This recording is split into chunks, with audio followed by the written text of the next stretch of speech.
बेटा आज हम लोग संक्रमण तत्वों में एक और गुण को पढ़ेंगे और इस बात को भी पढ़ेंगे कि संक्रमण तत्वों के उस गुण में किस प्रकार से परिवर्तन आता है। उस गुण का नाम है आयनन विभव। हम इस बात को चेक करेंगे कि अगर हम संक्रमण तत्वों की किसी सीरीज पे आयनन विभव का अनुभव करें या आयनन विभव को प्राप्त करें तो सीरीज में तत्वों के अकॉर्डिंग आयनन विभव किस हिसाब से चेंज होता है। उसे पढ़ने के लिए हमें उससे भी पहले पढ़ लेना चाहिए कि आयनन विभव होता क्या है।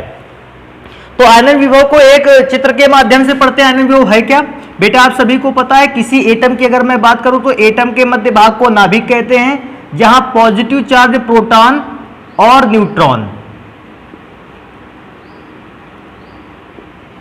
एक दूसरे के साथ बंधे रखे रहते हैं और नाभिक के चारों ओर कुछ सेल बनी होती हैं, कुछ कक्षाएं बनी होती हैं। मैं ज़्यादा क्लासेस बनाने की जरूरत नहीं समझता अभी। मैंने कुछ सेल्स बना रखे हैं, 3 सेल। पहली सेल को कहते हैं K, सेकेंड सेल को L, थर्ड सेल को M, अगर इसके बाद सेल होती N डॉट डॉट, इसी प्रकार से सेल लगातार बनती जाती।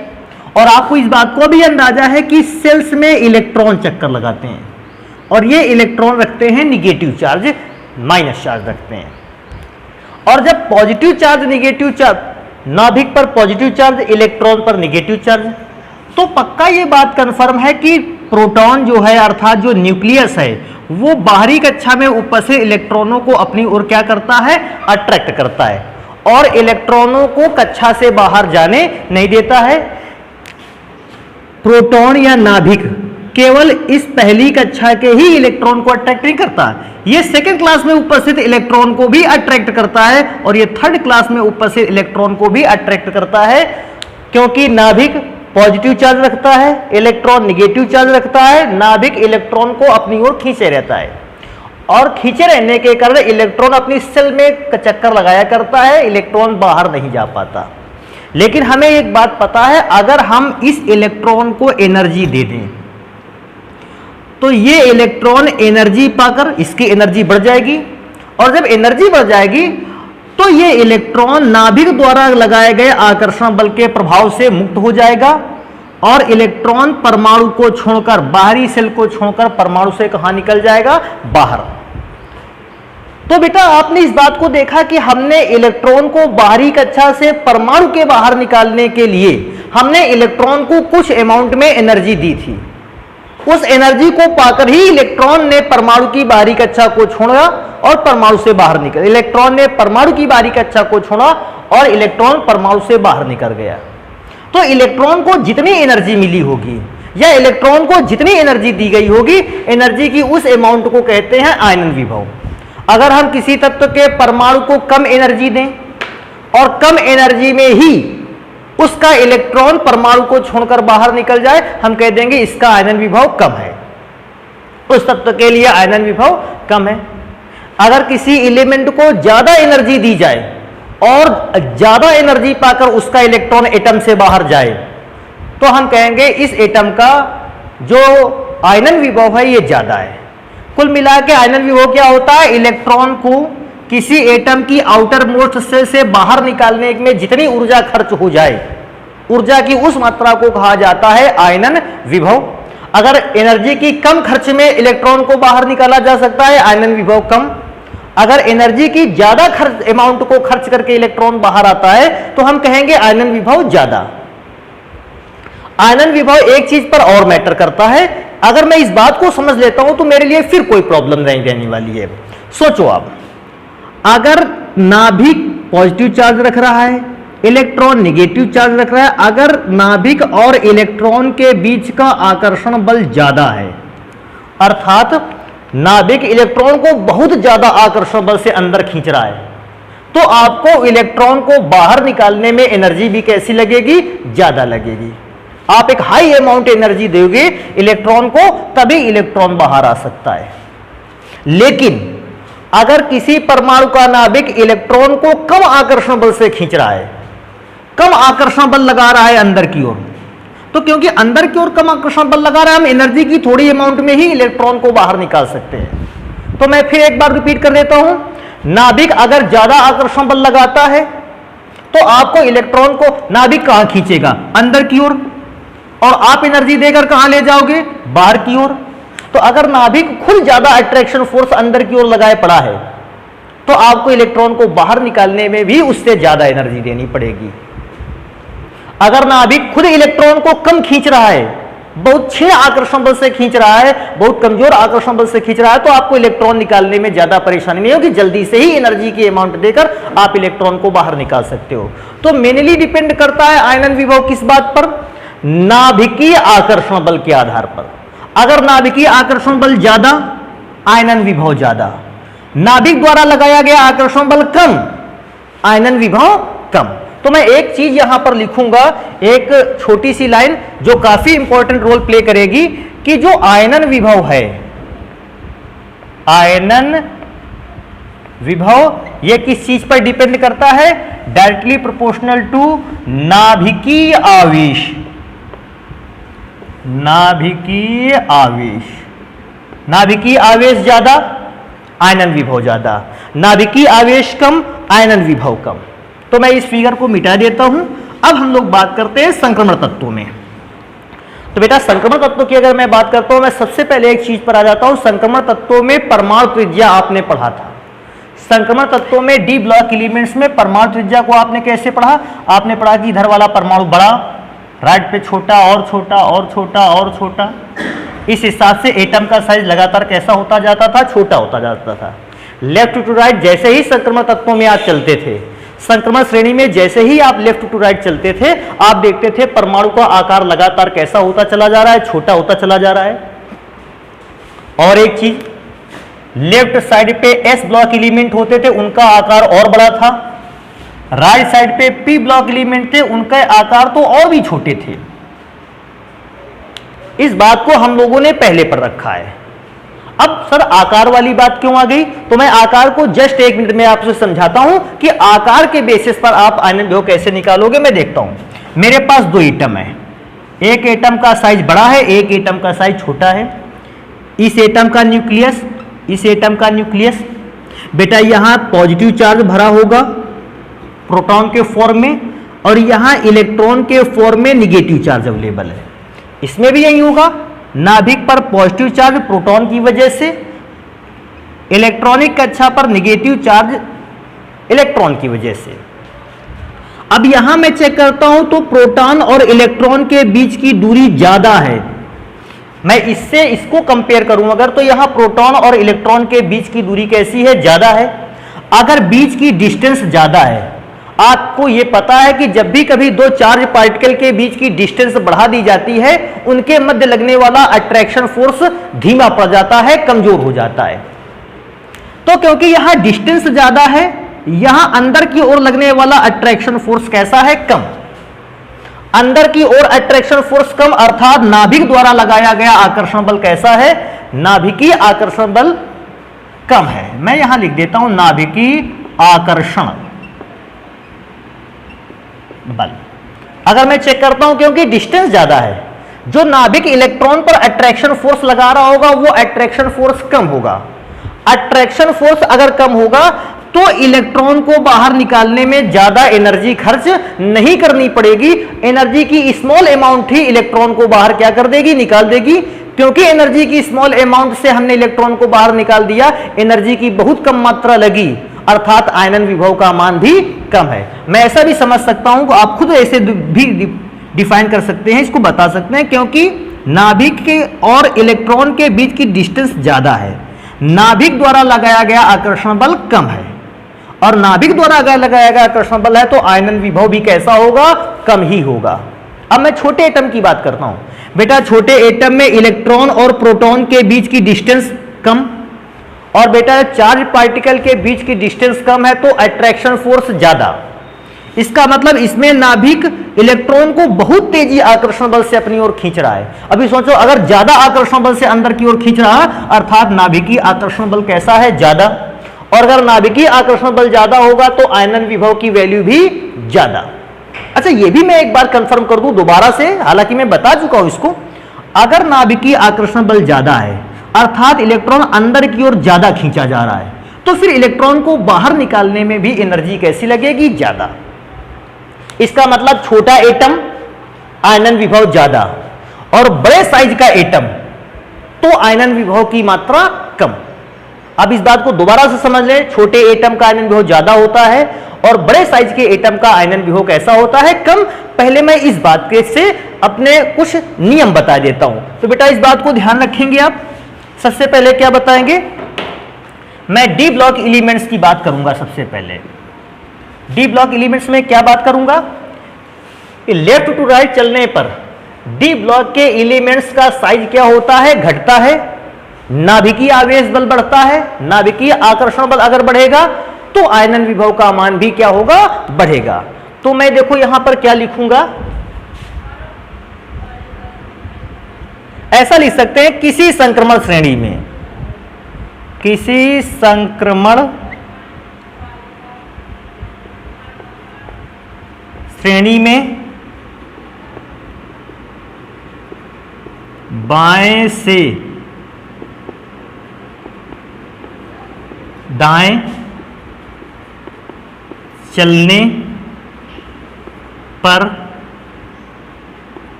परमाणुओं के आकार में कमी आती है, परमाणुओं के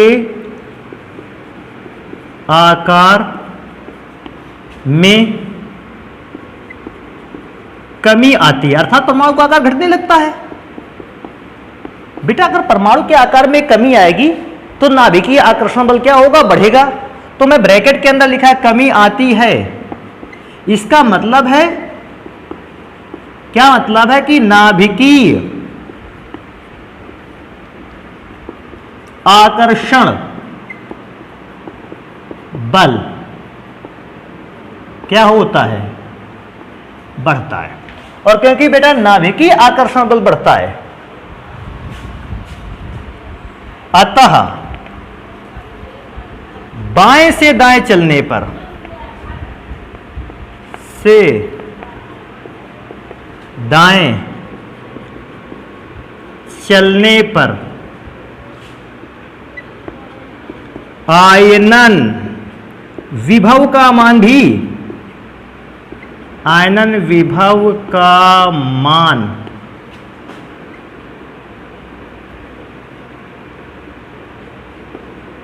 भी बढ़ता है।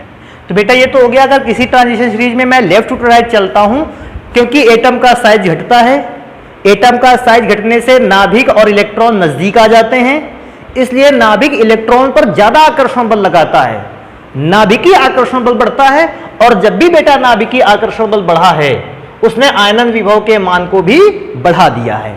एक और चीज बेटा मैं आपसे ये देखूंगा, पूछूंगा, अभी सोचो, डी ब्लॉक एलिमेंट की अपेक्षा एस ब्लॉक के एलिमेंट का साइज, एलिमेंट के एटम का साइज बड़ा होता है।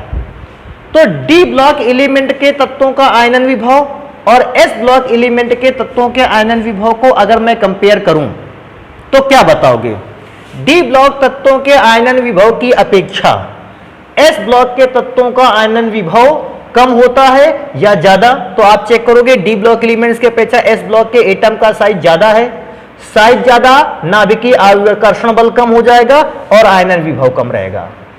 लेकिन मैं देखता हूं पी ब्लॉक के एटम का साइज तो डी ब्लॉक के एटम से भी छोटा है, इसका मतलब है पी ब्लॉक के एटम का साइज क्योंकि छोटा है, नाभिक और इलेक्ट्रॉन नजदीक आएंगे, आकर्षण बल बढ़ेगा और आयनन विभव बढ़ जाएगा। तो मैं कैसा लिखूंगा कि डी ब्लॉक के तत्वों की अपेक्षा एस ब्लॉक तत्वों का आयनन विभव कम और पी ब्लॉक तत्वों का आयनन विभव अधिक होता है। तो मैं एक और लाइन पे इस बात को लिखूंगा, डी ब्लॉक तत्वों की तुलना में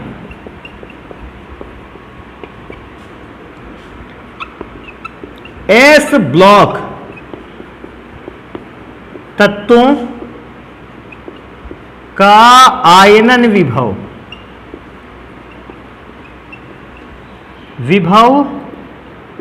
कम। आयनन विभव क्यों कम हुआ? क्योंकि नाभिकीय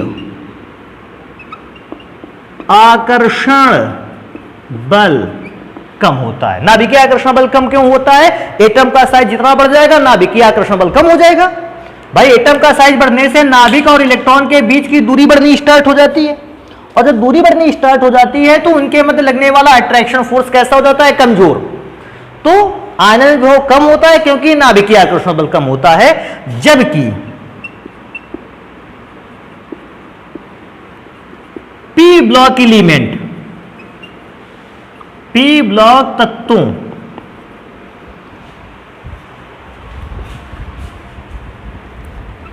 के आयनन विभव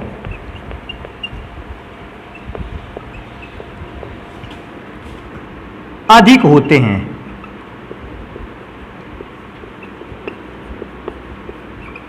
बेटा अधिक क्यों होते हैं? आप फिर इस बात को लिखोगे क्यों अधिक होगा? नाभिकीय आकर्षण बल ज्यादा होगा। तो मैं लिखूंगा ब्रैकेट के अंदर इसका रीजन, नाभिकीय आकर्षण बल अधिक होने के कारण, इसलिए से। हाँ बेटा एक और मैं इसमें से चीज बढ़ा देता हूं, आपके लिए बहुत अच्छा रहेगा। मैं इसको मिटाता हूं, एक और मैं लाइन बढ़ा देता हूं। कैसे? आप इस बात को जान गए कि आयनन विभव नाभिकीय आकर्षण बल पर डिपेंड करता है, लेकिन अब मुझे यह भी जानना है कि नाभिकीय आकर्षण बल किस चीज पर डिपेंड करता है।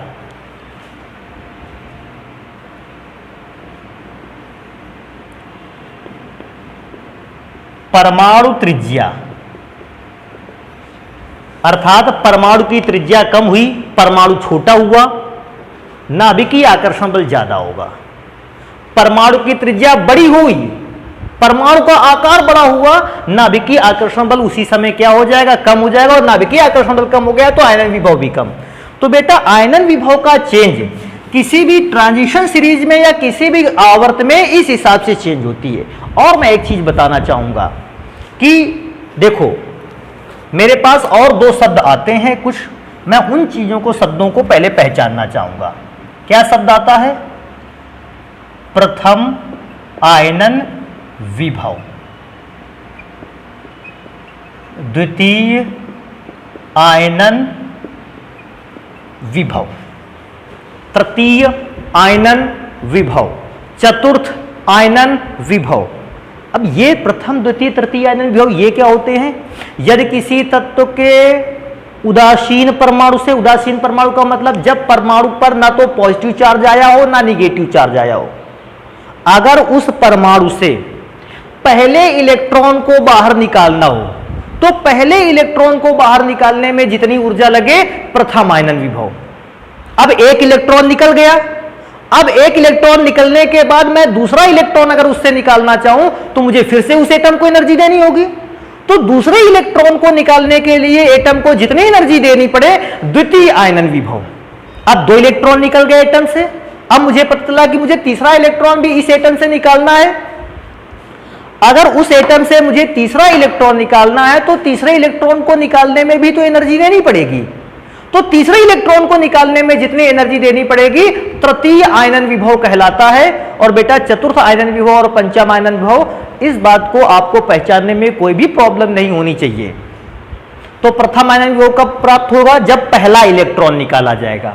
अब पहला निकलने के बाद जब दूसरा इलेक्ट्रॉन निकालने के लिए एनर्जी देंगे हम उस एनर्जी को कहेंगे द्वितीय आयनन विभव। और दो इलेक्ट्रॉनों के निकलने के बाद मैं जब तीसरे इलेक्ट्रॉन को निकालने के लिए एनर्जी दूंगा, तृतीय आयनन विभव कहलाएगा।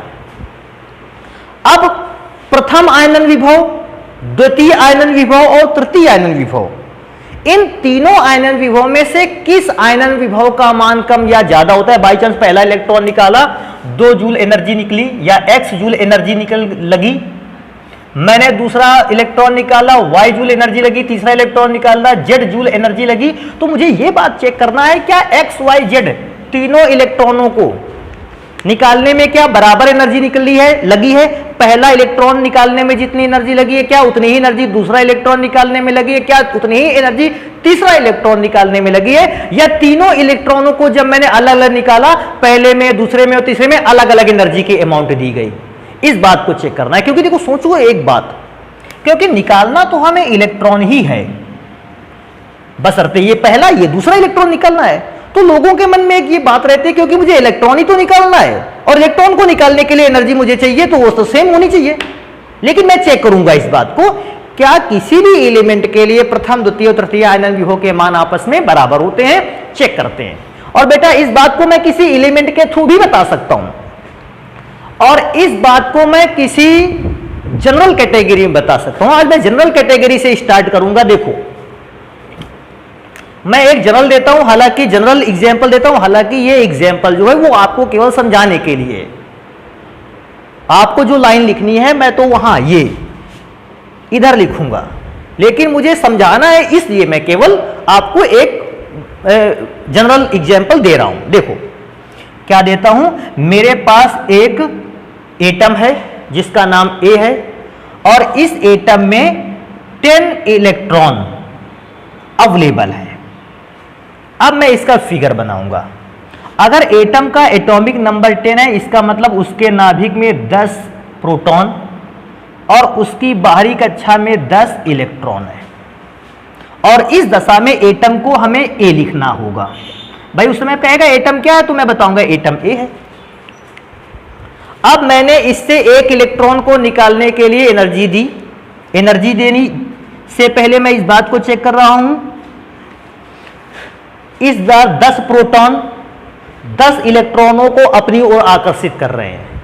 मैंने एनर्जी देते हुए एक इलेक्ट्रॉन को बाहर निकाल दिया। कितनी एनर्जी लगी? x जूल एनर्जी मिली, निकली। x जूल एनर्जी मैंने दी और 10 इलेक्ट्रॉन में से एक इलेक्ट्रॉन बाहर निकल गया। अच्छा एनर्जी क्यों दी? क्योंकि प्रोटॉन इलेक्ट्रॉन को अंदर खींच रहा था और हमें इलेक्ट्रॉन को कहां निकालना था? बाहर। तो मैंने एनर्जी देते हुए इलेक्ट्रॉन को बाहर निकाला। अब सोच के बताना, नाभिक पर 10 इलेक्ट्रॉन प्रोटॉन सॉरी और आउटर मोस्ट बाहरी कक्षाओं पर नंबर ऑफ इलेक्ट्रॉन इज 9। बेटा इलेक्ट्रॉन कितना बचा है? 9। अब 9 इलेक्ट्रॉनों को 10 प्रोटॉन अंदर की ओर खींच रहे हैं। अब सोच के बताना, यहां 10 जब प्रोटॉन 10 को खींच रहे थे, आकर्षण बल ज्यादा होना चाहिए। अब यहां 9 लोगों को 10 लोग अंदर की ओर खींच रहे हैं। बस इतनी बात ध्यान देना कि अगर सर्किल के बाहर 9 लोग खड़े हो, सर्किल के अंदर 10 लोग खड़े हो, अंदर की ओर ज्यादा आकर्षित होगा कि बाहर की ओर ज्यादा आकर्षित होगा? आप इस बात को पाओगे क्योंकि 10 लोग अंदर की ओर खींच रहे हैं, अंदर की ओर लगने वाला अट्रैक्शन फोर्स क्या हो जाएगा? बढ़ जाएगा। मतलब अंदर की ओर ज्यादा ताकत से अब इलेक्ट्रॉन को खींचा जाएगा। अगर सोचो अगर इलेक्ट्रॉन को अंदर की ओर ज्यादा ताकत से खींचा जा रहा है तो इलेक्ट्रॉन को बाहर निकालने के लिए, पहला इलेक्ट्रॉन तो मैंने निकाल दिया था बाहर, अब मैं जब दूसरा इलेक्ट्रॉन बाहर निकालूंगा तो क्योंकि अंदर की ओर अट्रैक्शन फोर्स ज्यादा लग रहा है, मुझे ज्यादा एनर्जी देकर इलेक्ट्रॉन को बाहर निकालना होगा और इस दौरान मैंने जो एनर्जी खर्च की वाई जूल एनर्जी मैंने खर्च कर दी। अभी फिर क्या हुआ है? 2 इलेक्ट्रॉन निकल गए, अब मुझे तीसरा इलेक्ट्रॉन निकालना है। तीसरे इलेक्ट्रॉन के लिए फिगर सबसे पहले 10 इलेक्ट्रॉन प्रोटॉन, 9 में से एक इलेक्ट्रॉन निकल गया, 8 इलेक्ट्रॉन। अब सोचो 10 लोग 8 लोगों को अंदर खींच रहे हैं, इसका मतलब अब अंदर की ओर लगाया गया जो अट्रैक्शन फोर्स है ये सबसे ज्यादा है, बहुत ज्यादा है अट्रैक्शन फोर्स। अगर अंदर की ओर लगाया गया अट्रैक्शन फोर्स बहुत ज्यादा है, आप सोचिए आपको तीसरा इलेक्ट्रॉन निकालने के लिए एनर्जी कम देनी पड़ेगी या ज्यादा? आप खुद समझ गए होंगे, अगर अंदर की ओर ज्यादा खींचा जा रहा है उतनी ही ज्यादा एनर्जी आपको बाहर की ओर देनी पड़ेगी तो इलेक्ट्रॉन निकल पाएगा। और मैंने ऐसे सिचुएशन पे मान ली कि मैंने जो जूल एनर्जी इन्वेस्ट कर दी है, खर्च कर दी है, वो तीसरा इलेक्ट्रॉन बाहर निकालने के लिए, तो आप खुद समझ गए होंगे X joule, Y joule, Z joule energy दी। नाभिकीय आकर्षण बल इसमें कम था, इसमें थोड़ा सा ज्यादा हुआ और नेक्स्ट वाले में तो नाभिकीय आकर्षण बल बहुत ज्यादा हो गया, क्योंकि नाभिकीय आकर्षण बल प्रथम इलेक्ट्रॉन को निकालने में कम था, आयनन विभव कम, प्रथम आयनन विभव कम, उससे ज्यादा रहा द्वितीय आयनन विभव और उससे भी ज्यादा रहा तृतीय आयनन विभव। और बेटा मैं इलेक्ट्रॉनों के विषय में अगर बताऊं किसी एटम के विषय में, सिर्फ प्रथम आयनन विभव, द्वितीय आयनन विभव, तृतीय, चतुर्थ आयनन विभव अर्थात चौथे इलेक्ट्रॉन को निकालना अपने आप में बहुत कठिन कार्य होता है, जो कि अधिकांश एलिमेंट में अगर मैं देखूं असंभव रहता है। उस फोर्थ इलेक्ट्रॉन को निकालने के लिए बहुत हाई एनर्जी की आवश्यकता होती है और इतनी हाई एनर्जी में एटम ब्रेक भी हो जाता है, एटम डिकम्पोज होना स्टार्ट हो जाएगा, एटम वर्क नहीं करेगा ऐसी सिचुएशन पर। तो आप इस बात को समझे, प्रथम आयनन विभव कम, द्वितीय आयनन विभव ज्यादा और तृतीय आयनन विभव का मान और भी कैसा होता है, ज्यादा। तो मैं इसको पूरा लैंग्वेज नहीं लिखूंगा, बस मैं इतना लिखूंगा, प्रथम आयनन विभव IE first, first ionisation energy, प्रथम आयनन विभव कम, इससे ज्यादा होता है द्वितीय आयनन विभव और इससे भी ज्यादा होता है तृतीय आयनन विभव। किसी भी एक एलिमेंट के लिए प्रथम आयनन विभव का मान कम, द्वितीय आयनन विभव का मान उससे ज्यादा और तृतीय आयनन विभव का मान उससे भी ज्यादा होता है। अगर कोई एलिमेंट चतुर्थ आयनन विभव रखता उसका मान और भी ज्यादा होता।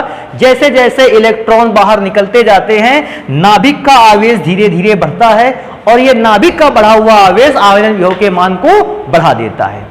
तो ये बेटा किसी संक्रमण श्रेणी में आने वाले तत्वों के आयनन विभव का परिवर्तन हमने पढ़ा कि किस प्रकार से परिवर्तन होता है। नेक्स्ट आर्टिकल में पढ़ूंगा अगर इसी में से संक्रमण श्रेणी में तत्वों के परिवर्तन में, तो मैं पढ़ूंगा कि ऑक्सीकरण संख्या का परिवर्तन किस हिसाब से होता है, ऑक्सीकरण संख्या का चेंज क्या, रेट क्या है, ये क्यों चेंज होती है, मैं इस बात को पढ़ूंगा। तो बेटा आप इसको नोट कर सकते हैं, मैं इसको मिटा दूंगा। तो बेटा अब हम अगले गुण को चेंज को पढ़ेंगे कि संक्रमण तत्वों में किसी पदार्थ या किसी एलिमेंट के ऑक्सीकरण संख्या का परिवर्तन किस हिसाब से होता है। तो पहली इंपॉर्टेंट चीज, अगर मैं संक्रमण तत्वों को छोड़ दूं और अंतः संक्रमण तत्वों को छोड़ दूं, डी ब्लॉक एलिमेंट और एफ ब्लॉक एलिमेंट को छोड़ दूं, तो हर एक एलिमेंट की संयोजकता निश्चित होती है, ऑक्सीकरण संख्या निश्चित है हर एलिमेंट की। तो लेकिन अगर मैं S block P block element की बात करता हूं तो इनकी ऑक्सीकरण संख्या निश्चित है, लेकिन जब डी ब्लॉक एलिमेंट्स की बात आती है ये अपनी ऑक्सीकरण संख्या को क्या कर देते हैं, परिवर्तित कर सकते हैं, चेंज कर सकते हैं। जैसे कैसे चेंज कर सकते हैं, मैंने Fe पर प्लस चार्ज 2 भी देखा है और मैंने Fe पर प्लस चार्ज 3 भी देखा है। अब सर कैसे प्लस चार्ज 2 अप्लाई, कैसे प्लस चार्ज 3 देखा है, उसको मैं ऐसे बता सकता हूं।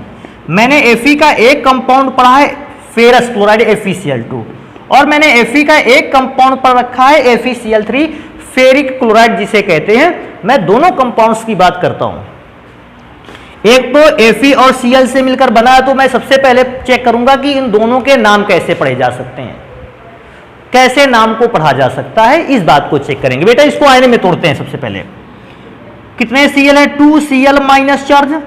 अब Fe पर मुझे चेक करना है कि पॉजिटिव चार्ज कितना आएगा, क्योंकि Fe संक्रमण तत्व है और ये अपनी ऑक्सीकरण संख्या को चेंज कर सकता है। Cl अपनी ऑक्सीकरण संख्या को कभी नहीं चेंज कर सकता, इसलिए Cl पर तो माइनस चार्ज 1 रहेगा। लेकिन क्योंकि Fe संक्रमण तत्व तो ये तो चेंज कर सकता है, और क्योंकि Fe चेंज कर सकता है, मुझे अभी नहीं पता कि इस पर प्लस चार्ज 1 है, प्लस चार्ज 2 है, प्लस चार्ज 3 है, प्लस चार्ज 4 है। मैं Cl की ही हेल्प से Fe को निकालूंगा। अभी सोचो, एक Cl पर 1 माइनस चार्ज कंटेन करता है, 2 Cl कितने माइनस चार्ज बनाकर रखेगा, 2, और उसे बैलेंस करने के लिए Fe अपने पास डबल पॉजिटिव चार्ज को रखेगा। इसीलिए मैंने Fe को +2 स्टेज में बताया है। मैं उस कंपाउंड को चेक करूंगा।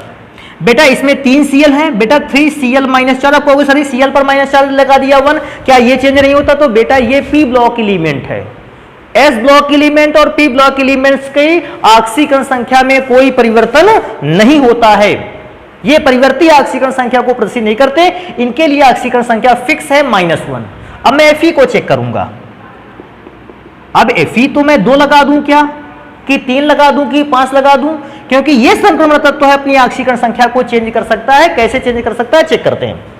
एक Cl 1 माइनस चार्ज कंटेन करता है, 3 Cl आयन 3 माइनस चार्ज को कंटेन करेंगे।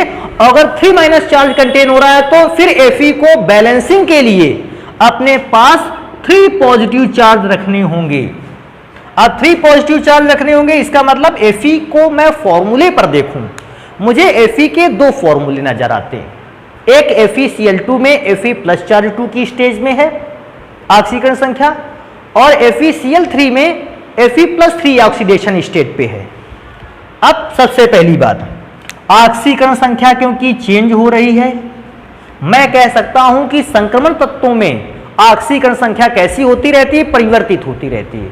परिवर्तन के, हालांकि मुझे ऑक्सीकरण संख्या में परिवर्तन केवल पढ़ना है, लेकिन मैं फिर भी आपको एक चीज बताऊंगा, अगर किन्हीं दो कंपाउंड मिले सेम एलिमेंट से बने हों लेकिन ऑक्सीकरण संख्या चेंज हो, आप उनके नाम कैसे पढ़ोगे? तो बेटा मैं बताऊं, अगर सेम एलिमेंट के द्वारा दो कंपाउंड बनाए जाएं और उन कंपाउंड्स में से एक कंपाउंड्स में से ऑक्सीकरण संख्या कम हो +2 हो और दूसरे में ऑक्सीकरण संख्या कैसी हो +3 ज्यादा हो, कम ऑक्सीकरण संख्या वाले यौगिक को पढ़ने के लिए नाम के लास्ट में अस का प्रयोग करते हैं और ज्यादा वाले को पढ़ने के लिए नाम के लास्ट में इक का प्रयोग करते हैं। कैसे अस और इक का प्रयोग करते हैं? इसमें लोहे की ऑक्सीकरण संख्या कम थी, क्योंकि कम थी मैंने फेरस पढ़ा इसको। देखो बेटा, फेरस का मतलब देखो लास्ट में अस आया, फेरस, अस लिख दिया और साथ में क्लोरीन लगा था तो क्लोराइड।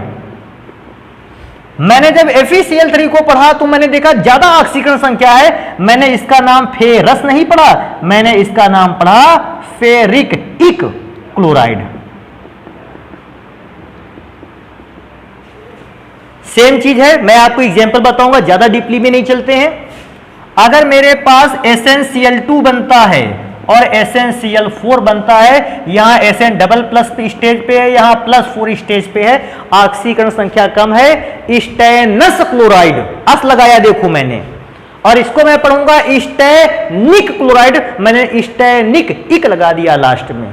अभी मैं अगर और बात करूंगा इसी में से, तो एक आता है Cu2Cl2, एक आता है CuCl2, इसमें से Cu प्लस चार्ज 1 की स्टेज में है, इसमें से प्लस चार्ज 2 की स्टेज में है। दिस इज क्यूप्रस क्लोराइड, अस लगा दिया, cuprous chloride, and this is cupric chloride. तो जब कोई तत्व तो अपनी ऑक्सीकरण संख्या को चेंज कर ले, अधिक ऑक्सीकरण संख्या पर उसके नाम के लास्ट में इक और कम ऑक्सीकरण अवस्था पर उसके नाम के लास्ट में अस का प्रयोग करते हैं। तो मुझे एक बात तो कंफर्म पता चल गई कि संक्रमण तत्व तो अपनी ऑक्सीकरण संख्या को क्या कर सकते हैं, चेंज कर सकते हैं। तो मैं यहां लिखूंगा कि संक्रमण तत्व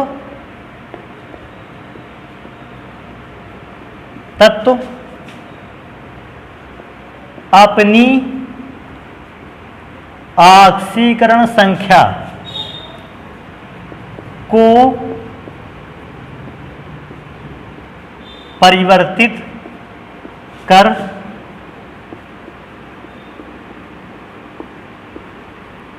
सकते हैं, या इसी शब्द को इसी लाइन को एक और माध्यम में लिखा जा सकता है, या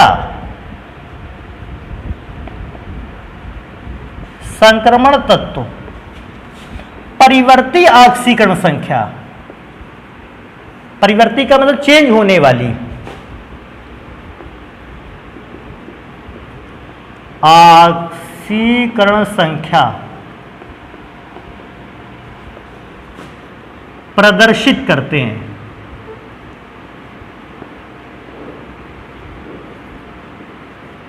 प्रदर्शित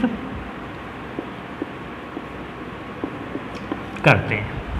अब मैं एक एग्जाम्पल के थ्रू भी दिखाऊंगा कि ऑक्सीकरण संख्या परिवर्तित कैसे होती है। मेरे पास एक एग्जाम्पल है संक्रमण तत्वों में से स्कैंडियम 21।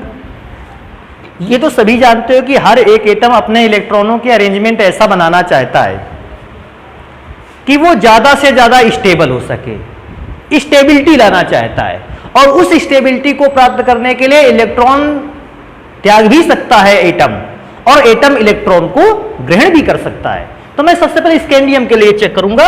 स्कैंडियम का electronic configuration 1s2 2s2, this is 2p6, 3s2 3p6, 4s2 3d1। ये मैंने इलेक्ट्रॉनिक विन्यास को चेक किया। अब इलेक्ट्रॉनिक विन्यास को अगर मैं चेक करूं तो अभी मैं क्या देखता हूं, मैं इन दो को ऑर्बिटल्स में, इन दोनों इलेक्ट्रॉनों के ऑर्बिटल्स को दिखाऊंगा। बेटा 3d में एक इलेक्ट्रॉन ऑर्बिटल 5 बनते हैं, 1 2 3 4 5, और केवल एक इलेक्ट्रॉन को मैं भरता हूं, और 4s में मैं चेक करता हूं, 4s में 2 इलेक्ट्रॉन भरे हैं। अब अगर मैं मुझसे बात की जाए तो मैं क्या बताऊंगा, स्कैंडियम का 4s ऑर्बिटल तो जो है वो तो स्टेबल है, बट जो 3d ऑर्बिटल है ये स्टेबल नहीं है। तो ये स्टेबल कैसे बनाया जाए? क्योंकि स्कैंडियम मेटल है, ये इलेक्ट्रॉन को लूज करेगा। पहली चीज कब लूज करेगा? पहला तो सबसे पहले स्कैंडियम अगर इलेक्ट्रॉनों को लूज करेगा, 2 इलेक्ट्रॉन को लूज करेगा। क्यों 2 इलेक्ट्रॉन को लूज करेगा? क्योंकि ये अपनी आउटर मोस्ट शेल को हटाए।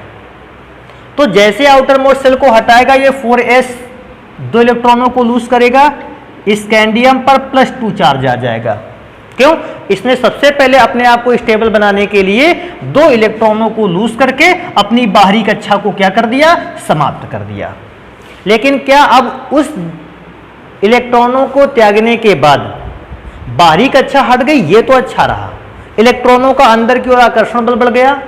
इलेक्ट्रॉनों का क्योंकि अंदर की ओर आकर्षण बल बढ़ गया, इलेक्ट्रॉन सभी एटम के अंदर भी जुड़ने लगे, बिल्कुल क्लोज आने लगे, एटम से बाहर जाने वाला नहीं बचा। लेकिन अभी भी मैंने देखता हूं 3D उपकोष कंप्लीटली भरा नहीं है, या तो हाफ फील्ड हो या तो कंप्लीटली फील्ड हो।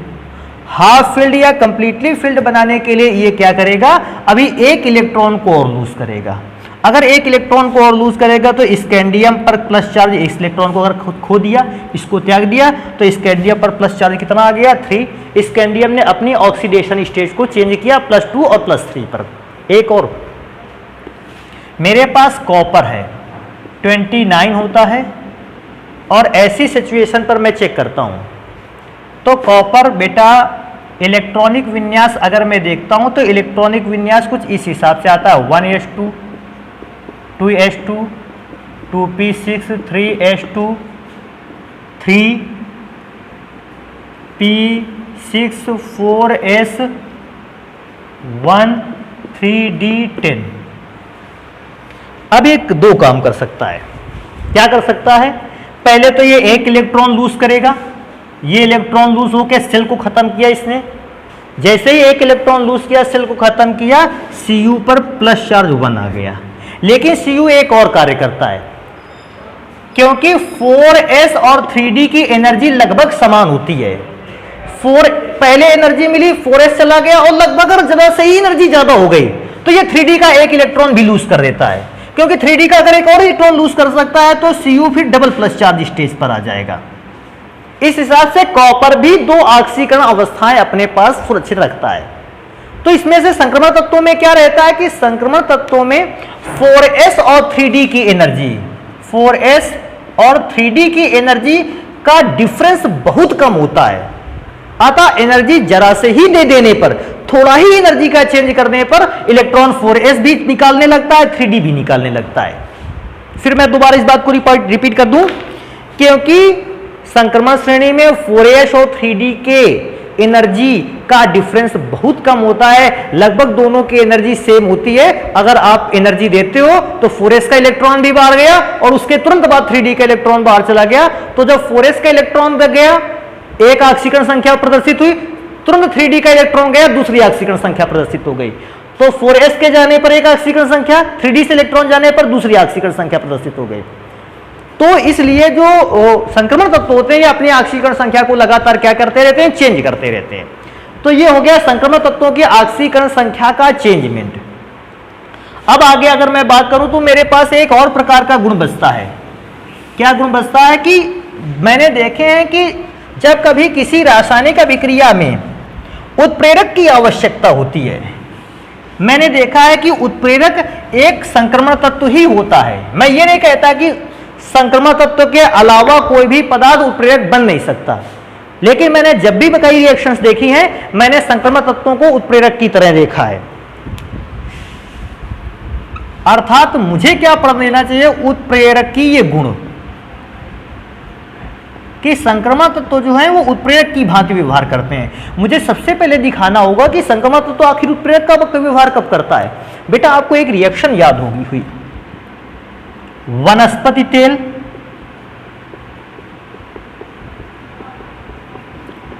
Plus hydrogen in presence of nickel. और बेटा ये बदल जाता 200 से 300 डिग्री सेल्सियस टेम्परेचर पर, ये चेंज हो जाता था वनस्पति घी पर।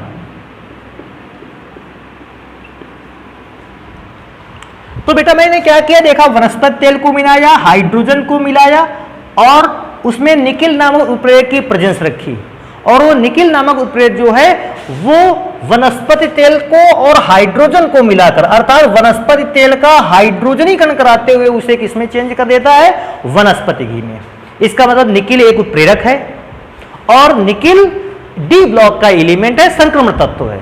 इस अभिक्रिया में तो संक्रमण तत्व उत्प्रेरक का कार्य करता है। मेरे पास और एग्जाम्पल है, मेरे पास एग्जाम्पल अगर मैं और चेक करता हूं तो एक मेरे पास एग्जाम्पल है, बहुत ही इंपॉर्टेंट रिएक्शन है, N2+3H2 Fe/MO, उच्च दाब और उच्च ताप रहता है और ये चेंज होकर बनाता है NH3 अमोनिया गैस। हैबर विधि, आपसे कहता है हैबर विधि द्वारा अमोनिया गैस बनाइए, आपने हाई स्कूल में हैबर विधि द्वारा अमोनिया गैस का निर्माण किया होगा। इसमें से भी मैं अगर देखूं तो मुझे एक एलिमेंट जो उत्प्रेरक की भांति व्यवहार प्रकट करता हुआ मिल रहा है, Fe, यह संक्रमण तत्व है। तो मैं क्या सोचता हूं कि संक्रमण तत्व जो ज्यादातर होते हैं ये उत्प्रेरक का कार्य करते हैं। अब संक्रमण तत्व ही उत्प्रेरक का ज्यादा कार्य करते हैं, उसका भी रीजन होगा कुछ ना कुछ। आखिर क्या कारण है कि संक्रमण तत्व उत्प्रेरक का कार्य करना स्टार्ट कर देते हैं? तो बेटा मैं वो रीजन लिखता हूं कि संक्रमण तत्वों में आखिर ऐसी क्या विशेषता है जिसके कारण वे उत्प्रेरक का कार्य करना स्टार्ट करते हैं या उत्प्रेरक की भांति व्यवहार प्रकट करते हैं।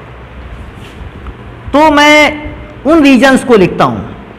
फर्स्ट नंबर पे पहला, संक्रमण तत्व अपनी ऑक्सीकरण संख्याओं को परिवर्तित करके डिफरेंट टाइप के कंपाउंड बना सकते हैं जो कि उत्प्रेरक के लिए जरूरी होगा। उत्प्रेरक का क्या है, अगर संक्रमण तत्व की ऑक्सीकरण संख्या चेंज हो सकती है या होती है, वो डिफरेंट टाइप के कंपाउंड बना सकता है, अभिक्रिया के हिसाब से अपने आप को परिवर्तित कर सकता है। अगर कोई भी संक्रमण तत्व ऑक्सीडेशन स्टेज चेंज कर सकता है तो वो अभिक्रिया के हिसाब से अपने आप को चेंज कर सकता है और उत्प्रेरक की भांति व्यवहार कर सकता है। तो पहला चीज, परिवर्ती ऑक्सीकरण संख्या, ये इसके अंदर एक अच्छा गुण है जिसके कारण ये उत्प्रेरक की भांति व्यवहार प्रकट कर सकता है। ऑक्सीकरण संख्या, क्योंकि ऑक्सीकरण संख्या चेंज कर सकता है, जिस हिसाब को उत्प्रेरक चाहिए उसने अपने आप को उसी ऑक्सीडेशन स्टेट पे चेंज कर लिया। दूसरा अगर मैं बात करता हूं तो बेटा दूसरा सबसे इंपॉर्टेंट है, ये उत्प्रेरक का व्यवहार करता है रिक्त डी ऑर्बिटल।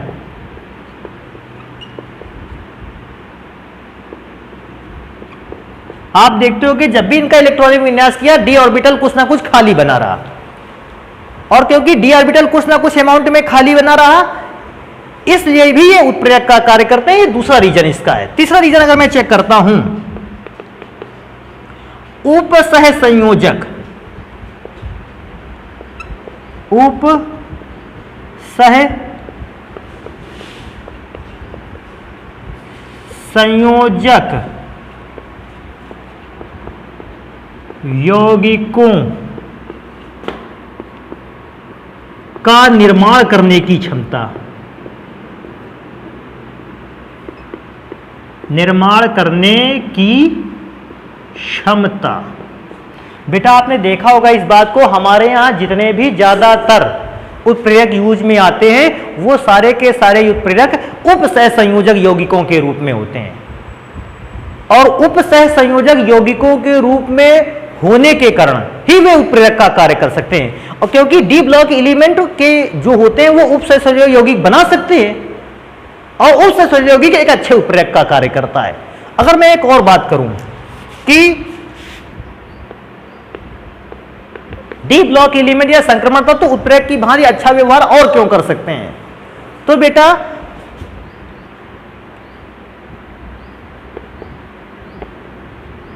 अधिक उत्प्रेरकीयता,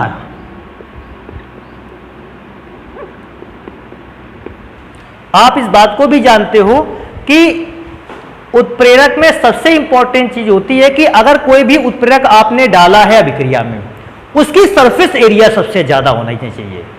अगर किसी उत्प्रेरक की सरफेस एरिया सबसे ज्यादा है बेटा वो सबसे अच्छा व्यवहार करता है। और डी ब्लॉक एलिमेंट में मैंने इस बात को देखा है कि इनका सरफेस एरिया ज्यादा होता है, ये रिएक्शन भी धीमी स्पीड में करते हैं। अगर मैं सोडियम को अगर उत्प्रेरक की तरह यूज कर दूंगा तो सोडियम खुद रिएक्शन कर लेगा, क्योंकि डी ब्लॉक एलिमेंट में रिएक्शन करने की क्षमता कम होती है और सरफेस एरिया ज्यादा होता है। सरफेस एरिया ज्यादा होने की वजह से ये एक अच्छे उत्प्रेरक का कार्य करते हैं। तो बेटा इतने गुण हैं जो उत्प्रेरक, कोई भी डी ब्लॉक एलिमेंट उत्प्रेरक का वर्क क्यों कर सकता है, उसके ये रीजन है। आखिर उत्प्रेरक का वर्क उसने कहां कहां किया है वो मैंने रिएक्शंस के थ्रू आपको लिख के दिखा दिया है। इसके अलावा भी बहुत सारे हमारे पास है। किसी भी पदार्थ का हाइड्रोजनीकरण कराने में, मैंने तो वनस्पत तेल का कराया है, अन्य भी पदार्थों के हाइड्रोजनीकरण में निकेल का इस्तेमाल होता है। सल्फ्यूरिक अम्ल के निर्माण में प्लेटिनम का इस्तेमाल होता है, जो कि एक प्रकार का जो कि डी ब्लॉक एलिमेंट है, संक्रमण तत्व है। तो बेटा संक्रमण तत्वों के गुणों में परिवर्तन को हम पढ़ चुके हैं। इसके बाद जो भी आर्टिकल बचता है हम लोग उसको पढ़ेंगे नेक्स्ट वीडियो पर। धन्यवाद।